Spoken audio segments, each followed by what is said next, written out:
Hi friends, అందరూ నా మీద చాలా చాలా బాగున్నా. నిన్న ఇండిపెండెన్స్ డే కదా, అయితే ఆ ఫొటోస్ అయితే మీతో షేర్ చేసుకుంటున్నాను. మా ఏరియాలో ఎలా జరిగింది ఏంటనేది. నిన్న చూడు మంచి కలర్ఫుల్ డ్రెస్సులు వేశారు వీళ్ళు. అయితే ఈరోజు వ్లాగ్ ఏంటంటే నా మార్నింగ్ రొటీన్ వ్లాగ్. నిన్న ఈరోజు టమాటా పచ్చెనపప్పు కూర అయితే చేశాను ఫ్రెండ్స్. చాలా బాగుంది, మీకు అదే షేర్ చేస్తున్నాను.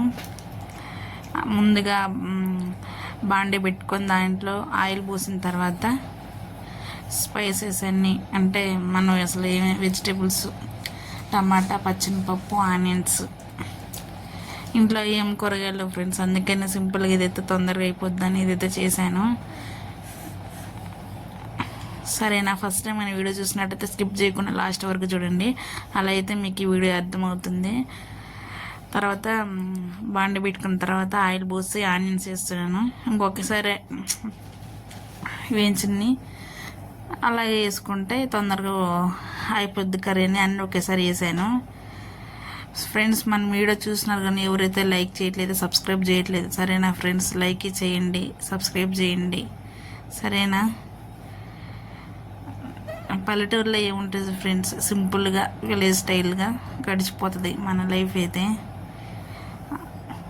కొంచెం పసుపు వేసిన తర్వాత బాగా వేయని కదా, ఇంకా కూర అయితే సూపర్ వచ్చింది ఫ్రెండ్స్. తర్వాత కొంచెం జీలకర్ర వేసాను.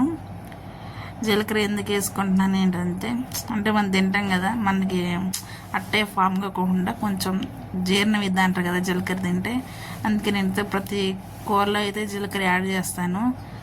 అలాగే ఫస్ట్ టైం నేను వీడియో చూసినట్టయితే లైక్ చేయండి ఫ్రెండ్స్, సరేనా? తర్వాత ఇక టమాటాలు పచ్చెనపప్పు నేను అర్ధగంట ముందే నానబెట్టుకున్నాను. మంచిగా క్లీన్ చేసుకున్న తర్వాత ఇక ఒకేసారి అల్లబెట్టాను.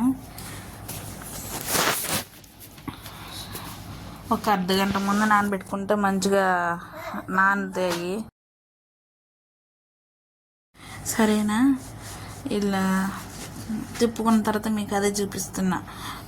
నైట్ మీద ఉన్నని అనుకోబాకండి, మార్నింగే కదా. పిల్లగాలను చూసుకుంటూ అసలు పని కాలేదు ఫ్రెండ్స్. అసలు ఈరోజు ఏం జరిగిందంటే, మా చిన్న పాప అసలు ఇంటికాడే ఉంటుంది కదా, ఆమె అయితే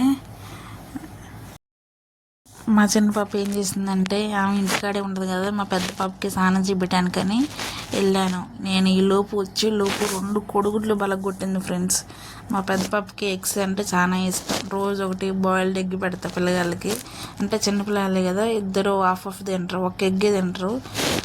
అందుకే అసలు నేను స్నానం చేసి వచ్చేలోపు అసలు ఏం చిరాకు చేసింది ఫ్రెండ్స్. అసలు ఇల్లంతా అసలు గబ్బు వాసన వస్తుంది, అంటే ఎగ్స్ బలగ కొడితే ఎలా ఉంటుంది అంత అసలు నీచు వాసన వస్తుంది. ఏం చేస్తా, మళ్ళీ ఆ పని అంతా మళ్ళీ చేసిన. వీళ్ళు ఇంటికాడ ఉన్నారనే కానీ నన్నైతే వామ్మో. ఇంకా సోమవారం నుంచి అయితే పిల్లలకి స్కూల్స్ ఉన్నాయి కదా, మొన్నటి దక్కంటే వర్షాలు వస్తున్నాయని వాళ్ళకి హాలిడేస్ ఇచ్చారు. మంచిగా ఇంటికాడ ఉంటే ఓకే, ఏం పని చేయకుండా. మా పెద్ద పాప ఏం దోలు చేయదు, కానీ మా చిన్న పాప ఫుల్ దోలు చేసిద్ది. అసలు అన్నీ ఆడి పీకి పంది రాస్తుంది, అసలు ఫుల్ దోలు చేస్తుంది. సరేనా ఫ్రెండ్స్, కర్రీ అయితే అయిపోయింది. మీకు చూపిస్తున్నా, అంటే మా ఇంటి చుట్టుపక్కల ఎలా ఉంటుంది ఏందనేది కొంచెం చూపిస్తున్నా. మా హోమ్ టూర్ కావాలంటే కామెంట్ చేయండి, సరేనా? నేనైతే ఖచ్చితంగా చూపిస్తాను, సరేనా ఫ్రెండ్స్? ఇగో ఇదైతే మా వెనక సైడ్ గేట్ వెనకాల ఇలా ఉంటుంది. ఇటు కూడా రోడ్డు ఉంటుంది, ఫ్రంట్ సైడ్ ఉంటుంది, వెనక సైడ్ ఉంటుంది. ఇంకో మంచిగా అన్ని చుట్టుపక్కల చెట్లే. అదే చూపిస్తున్నా. మార్నింగ్ బట్టలు ఉతికేసినాయి. ఇంక తర్వాత రైస్ కూడా కడిగి పెట్టాను, అదే వెలిగిస్తున్నాను. ఒక 10 నిమిషాలు అయింది రైస్ కడిగి. అలా 10 నిమిషాలు నానబెడితే రైస్ మంచిగా ఉంటుంది. ఇంక ఈరోజు ఇంటికాడే కదా పిల్లగాళ్ళు, ఇక అదే మీకు చూపిద్దామని మంచిగా ఎంజాయ్ చేస్తున్నారు. నేను ఇంటికాడే కదా, ఇంకో వాలీబాల్ ఆట ఆడుతున్నారు వీళ్ళైతే. తర్వాత ఇక మా పాపకి 2 కోడిగుడ్లు బలగొట్టిందని చెప్పినా కదా, 3వది ఆల్రెడీ వేసాను వాళ్ళకి, ఆల్రెడీ తిని పెట్టడానికి. మీకు చూపిస్తున్నాను, బిర్రల్లో చూపిస్తున్నాను, సరేనా ఫ్రెండ్స్? సబ్స్క్రైబ్